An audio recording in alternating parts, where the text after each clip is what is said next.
রাধারাধি বাবার বাড়ি থেকে ফিরে আসার সময় মা বলে, ভালো করে দেখে নে, কিছু ফেলে যাচ্ছিস না তো? মা কী করে বলবো তোমায়, সব কিছু তো এখানেই ফেলে যাচ্ছি, শুধু শরীরটাই নিয়ে যাচ্ছি।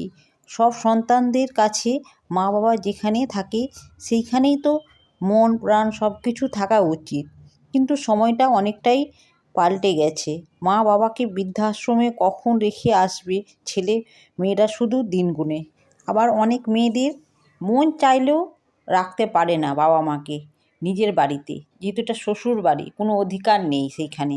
কথায় আছে না, মেয়েদের কখনো কোনো ঘর হয় না, নিজের বাড়ি হয় না। একদম ঠিক কথাটা। মেয়েদের কোনো নিজস্ব কোনো জায়গা হয় না। একটি মা 4টে-5টে সন্তানকে একভাবে সমান ভালোবাসা দিয়ে নিজের মুখের অন্ন না খেয়ে সন্তানদের জন্য জোগাড় করে কত কষ্টে। 4টে-5টে সন্তান কিন্তু মায়ের কাছে কখনো বোঝ হয় না, কিন্তু একটি মা সন্তানদের কাছে অনেক বোঝ। 4টে-5টে সন্তান থাকলে এর ধাক্কা ওর ধাক্কা খেতে খেতেই মানে মায়েদের জীবন কাটে, আর না পারলে বৃদ্ধাশ্রম।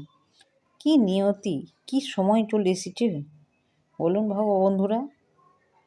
মারা এত বোঝ সন্তানদের কাছে।